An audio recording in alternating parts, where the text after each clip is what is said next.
beliefs, like their religion, their superstition. They'll even act contrary to it, despite the fact that their intellect should tell them not to. Right. And there can definitely be, cognitive dissonance that makes people behave a stupid way because of a belief they were taught to believe. One nice thing is it's a lot harder to disprove any God than it is government. The disproofs of government are pretty darn simple. My book, The Most Dangerous Superstition, gives 3 in the span of like 10 pages.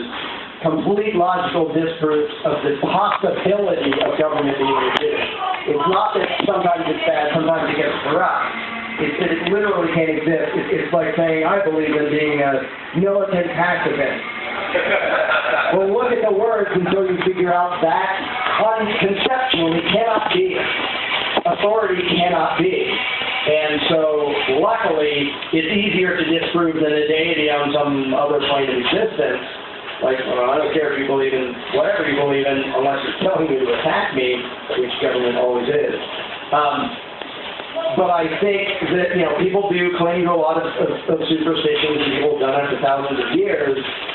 This particular one is less tame than most of the other ones and easier to disprove and makes more blatant contradictions in people's heads. And the thing is, a superstition is only tempting if there are lots of other people. If you're the only one believing some weird superstition that other people don't accept, people let go. A popular superstition is what people want, so they can be part of the club that all worships that thing or believes in this thing. Authoritarianism is going to get less and less popular until the people who still believe in, you old-fashioned weirdo with a piece of paper get someone raised for old divine right politicians. It's going to take a long time to get to the whole earth. I'm not saying, next week people are going to figure this out. The beauty, and I think most people will never intellectually figure it out. They will be dragged forward by the smart people. It sounds really rude, but that's human history. Most of humanity didn't figure out that slavery is bad. It took a bunch of rebels to say, this is bad, let's not do this. And let's be like, I guess it's kind of bad, let's not do that.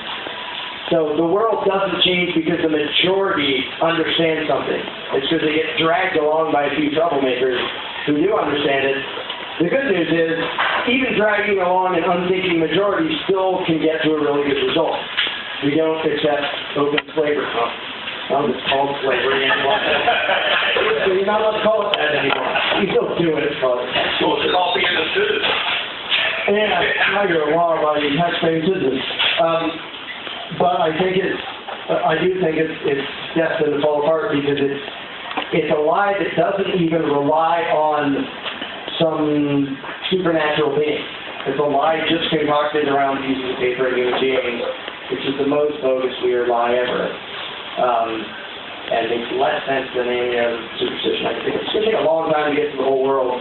But learning by example is how most people will see it. Oh yeah, we can either have this really stupid perpetual war and enslavement, or we can do what those people over there are doing and interact voluntarily. Let's do that. So we don't need the whole world to understand it intellectually to sort of be dragged along in the direction of humanity, which is what humanity's been doing for thousands of years, among other things.